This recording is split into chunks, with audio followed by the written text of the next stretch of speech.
Hello दोस्तों और welcome. आज हम एक बहुत ही स्पेशल बुक के बारे में बात करने वाले हैं। इस बुक ने कई छोटे इन्वेस्टर्स की लाइफ बदल दी है। इसने उन्हें स्टॉक मार्केट में इन्वेस्ट करने का कॉन्फिडेंस दिया है। इस बुक का नाम है one up on wall street और इसे लेजेंडरी इन्वेस्टर पीटर लिंच ने लिखा था। पीटर लिंच कौन है, आप पूछ सकते हैं। वह 1977 से 1990 तक फिडेलिटी मैगलन फंड के मैनेजर थे। फंड की एसेट्स एक छोटे $18 मिलियन से बढ़कर एक मैसिव $14 बिलियन हो गईं। यह एक इनक्रेडिबल अचीवमेंट थी जिसने उन्हें फाइनेंस की दुनिया में एक सुपरस्टार बना दिया। पीटर लिंच ने कुछ ऐसा अचीव किया ज्यादातर प्रोफेशनल फंड मैनेजर्स केवल सपना देखते हैं। उन्होंने 13 सालों की पीरियड में 29.2% का एवरेज एनुअल रिटर्न दिया। इसका मतलब है कि अगर आपने उनके साथ एक छोटी सी अमाउंट इन्वेस्ट की होती तो वह एक बहुत बड़ी रकम में बदल गई होती। उनकी success complicated formulas, secret information पर बेस्ड नहीं थी। इसके बजाय उनकी फिलॉसफी सरप्राइजिंगली सिंपल और सभी के लिए एक्सेसिबल थी। उनका मानना था कि आम लोग बिल्कुल आपके और मेरे जैसे वॉल स्ट्रीट के बड़े एक्सपर्ट्स पर एक यूनिक फायदा रखते हैं। यह आइडिया उनकी टाइमलेस बुक का कोर मैसेज है। One up on wall street इतना फेमस इसलिए है क्योंकि यह इन्वेस्टिंग की कॉम्प्लेक्स दुनिया को सिंपल अंडरस्टैंडेबल कॉन्सेप्ट्स में तोड़ देती है। लिंच ने यह बुक फैंसी ऑफिसेस में बैठे फाइनेंशियल विजार्ड्स के लिए नहीं बल्कि आम आदमी के लिए लिखी थी। School teacher, doctor, engineer, shop owner, उन्होंने उन्हें दिखाया कि स्टॉक मार्केट में सक्सेसफुल होने के लिए उन्हें फाइनेंस डिग्री की जरूरत नहीं है। उन्हें बस थोड़ी सी होमवर्क, कॉमन सेंस, अपने आसपास की दुनिया के बारे में अपनी खुद की ऑब्जर्वेशंस पर भरोसा करने की हिम्मत चाहिए। इस डिटेल डिस्कशन में हम इस शानदार बुक के सबसे बड़े लेसन्स को एक्सप्लोर करेंगे।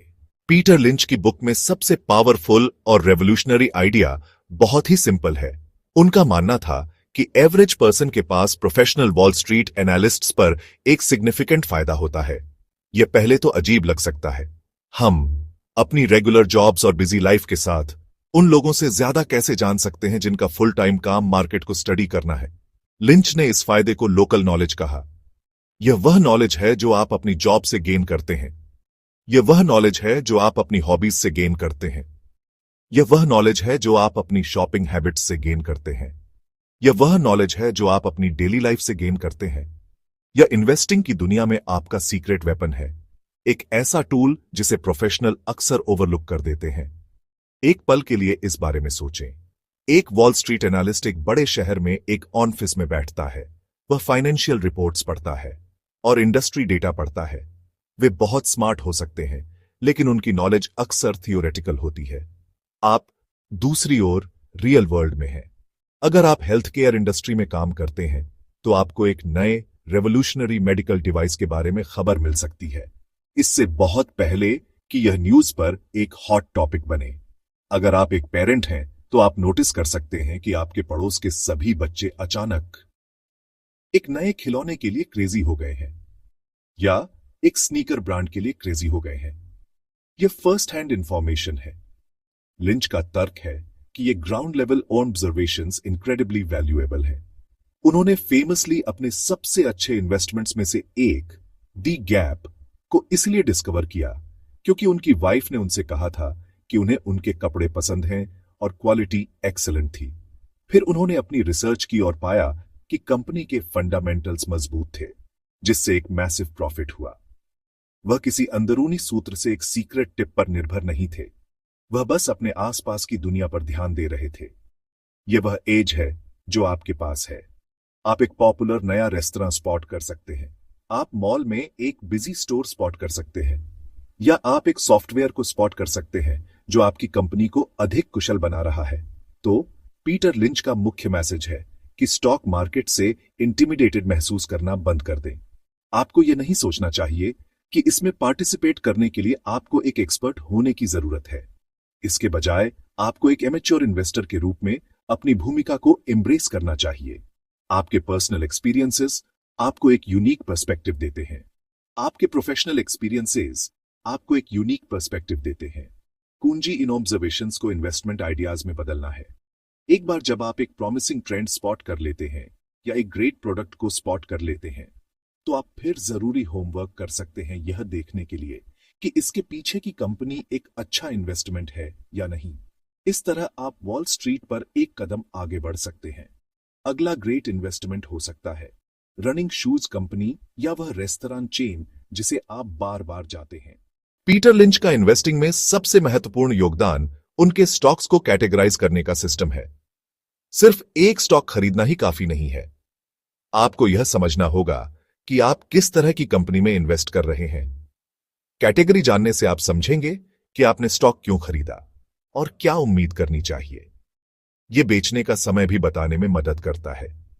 लिंच ने कंपनियों को 6 कैटेगरीज में बांटा। एक simple framework, 6 bucket, slow growers, stalwarts, fast growers, cyclicals, turnarounds, asset plays. हर कैटेगरी की अपनी यूनिक कैरेक्टरिस्टिक्स, रिस्क और रिवॉर्ड्स होते हैं। उदाहरण के लिए, आप एक स्लो ग्रोअर से अचानक 2 गुनी कीमत की उम्मीद नहीं करेंगे। आप एक फास्ट ग्रोअर से हाई डिविडेंड की उम्मीद नहीं करेंगे। एक स्टॉक को इनमें से एक बकेट में रखकर आप क्लियर एक्सपेक्टेशन सेट कर सकते हैं और अधिक इन्फॉर्म्ड डिसीजंस ले सकते हैं। यह सिर्फ इसलिए एक स्टॉक खरीदने से बेहतर है क्योंकि आपने टीवी पर उसका नाम सुना। इन कैटेगरीज को समझना आपकी इन्वेस्टमेंट जर्नी के लिए एक मैप होने जैसा है। स्लो ग्रोअर्स, जैसा कि नाम से पता चलता है, बड़ी उम्रदराज कंपनियां हैं जो मैच्योर्ड हो चुकी हैं। उनकी ग्रोथ धीमी, सिर्फ कुछ प्रतिशत प्रतिवर्ष, अक्सर ओवरऑल इकोनॉमी के साथ। बड़ी यूटिलिटी कंपनियों, प्रमुख खाद्य उत्पादकों जो बहुत लंबे समय से हैं, उनका मुख्य आकर्षण तेज ग्रोथ नहीं है बल्कि उनकी स्थिरता, और वे अक्सर अपने शेयरधारकों को जो विश्वसनीय डिविडेंड देते हैं। अगला हमारे पास स्टालवर्ट्स हैं। ये भी बड़ी वेल नोन कंपनियां हैं, लेकिन ग्रोथ के मामले में वे स्लो ग्रोअर्स से एक कदम ऊपर हैं।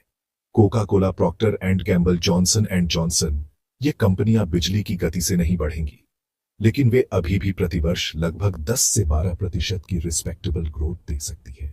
लिंच को स्टालवर्ट्स पसंद थे क्योंकि वे सुरक्षा और डिसेंट रिटर्न का एक अच्छा कॉम्बिनेशन प्रदान करते हैं। वे आर्थिक मंदी से बचने के लिए काफी बड़े हैं और एक स्टालवर्ट से 30 से 50% का लाभ एक बहुत ही अचीवेबल और वेलकम रिजल्ट है। फास्ट ग्रोअर्स पीटर लिंच के पसंदीदा प्रकार के इन्वेस्टमेंट थे। ये आमतौर पर छोटी एग्रेसिव नई कंपनियां होती हैं जो तेजी से बढ़ती हैं, अक्सर 20-25% प्रतिवर्ष। ये टेन बैगर बन सकती है, ये पोर्टफोलियो बदल सकती है। हालांकि उच्च संभावित इनाम के साथ उच्च जोखिम भी आता है। फास्ट ग्रोअर्स अक्सर युवा होते हैं और अभी तक प्रॉफिटेबल नहीं हो सकते हैं।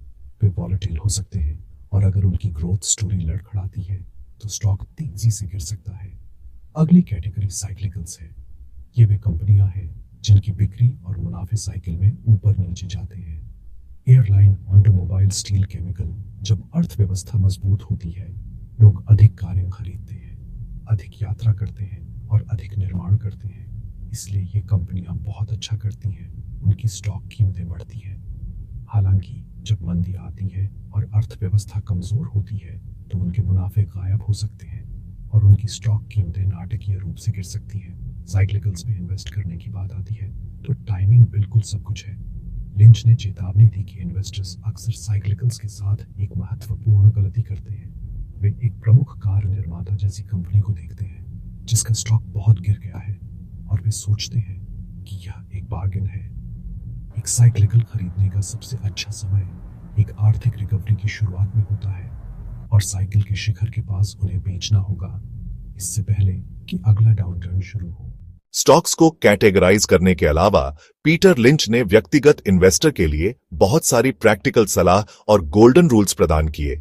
उनका सबसे प्रसिद्ध और महत्वपूर्ण नियमों में से एक है invest in what you know. हमने इस पर बात की है, लेकिन इसे दोहराना महत्वपूर्ण है क्योंकि यह उनके पूरे फिलॉसफी की नींव है। एक कॉम्प्लेक्स बायोटेक्नोलॉजी कंपनी में इन्वेस्ट न करें यदि आप यह नहीं समझते कि वह क्या करती है। उन इंडस्ट्रीज से चिपके रहें जिन्हें आप आसानी से समझ सकते हैं और बिजनेसेस जिन्हें आप कुछ ही मिनटों में किसी और को समझा सकते हैं। एक और महत्वपूर्ण सलाह है अपना होमवर्क करना। एक कंपनी के प्रोडक्ट को पसंद करना प्रक्रिया की शुरुआत है, अंत नहीं। उन्होंने इन्वेस्टर्स से अपनी चुनी हुई कंपनियों के एमेच्योर एनालिस्ट बनने का आग्रह किया। इसका मतलब यह नहीं है कि आपको फाइनेंस में पीएचडी की आवश्यकता है। इसका मतलब है कंपनी की एनुअल रिपोर्ट पढ़ना, उसकी फाइनेंशियल सिचुएशन को समझना, खासकर उसके पास कितना कर्ज है, यह जांचना कि उसकी कमाई बढ़ रही है या नहीं, और यह पता लगाना कि उसके कंपेटिटिव फायदे क्या हैं। संख्याओं पर 10 मिनट का एक नजर अक्सर आपको यह बता सकता है कि कोई कंपनी मजबूत है या कमजोर। लिंच ने हमें एक लॉन्ग टर्म पर्सपेक्टिव रखने के महत्व के बारे में भी सिखाया। स्टॉक मार्केट शॉर्ट टर्म में वॉलेटिल होता है। कीमतें सभी प्रकार के कारणों से ऊपर और नीचे जाती हैं, जिनका कंपनी के अंतर्निहित मूल्य से कोई लेना देना नहीं होता है। इन शॉर्ट टर्म मूवमेंट्स की भविष्यवाणी करने की कोशिश करना एक मूर्खों का खेल है। इसके बजाय यदि आपको एक ग्रेट कंपनी मिली है तो आपको इसे कई सालों तक बनाए रखने के लिए तैयार रहना चाहिए। इन्वेस्टिंग में बड़ा पैसा लगातार खरीदने और बेचने से नहीं बनता है, बल्कि शानदार बिजनेसेस ढूंढने और उन्हें समय के साथ बढ़ने और आपकी दौलत को बढ़ाने देने से बनता है। अंत में लिंच ने यह जानने की आवश्यकता पर जोर दिया कि आप एक स्टॉक क्यों रखते हैं। एक भी शेयर खरीदने से पहले आपको अपनी इन्वेस्टमेंट थीसिस को समझाते हुए एक शॉर्ट पैराग्राफ लिखने में सक्षम होना चाहिए। One up on wall street के माध्यम से हमारी जर्नी को समाप्त करने के लिए उन सामान्य गलतियों पर चर्चा करना महत्वपूर्ण है। सबसे बड़ी गलतियों में से एक है हॉट टिप्स और अफवाहों को सुनना। यदि आपका नाई आपको एक निश्चित स्टॉक टिप देता है, आपको शायद इसे अनदेखा कर देना चाहिए। एक और आम गलती है बाजार में घबराहट के दौरान एक अच्छे स्टॉक से डरकर बाहर निकल जाना। स्टॉक मार्केट में करेक्शन होंगे और क्रैश होंगे, यह इन्वेस्टिंग का एक सामान्य हिस्सा है। जब बाजार गिरता है, कई लोग घबरा जाते हैं और सब कुछ बेच देते हैं। अक्सर सबसे खराब समय पर लिंच ने सिखाया कि यदि आपकी कंपनी की फंडामेंटल स्टोरी नहीं बदली है, तब बाजार का गिरना खरीदने का मौका है। दूसरी ओर एक गलती है एक स्टॉक के प्यार में पड़ना और उसे हमेशा के लिए पकड़े रहना। भले ही कहानी बदतर हो गई हो, आपको ऑब्जेक्टिव होना चाहिए और समय समय पर अपनी होल्डिंग की समीक्षा करनी चाहिए। यदि खरीदने के कारण अब वैलिड नहीं है तो बेचे। निष्कर्ष, one up on wall street एक पावरफुल और एम्पावरिंग बुक है। इसका केंद्रीय संदेश आशावाद और कॉमन सेंस है।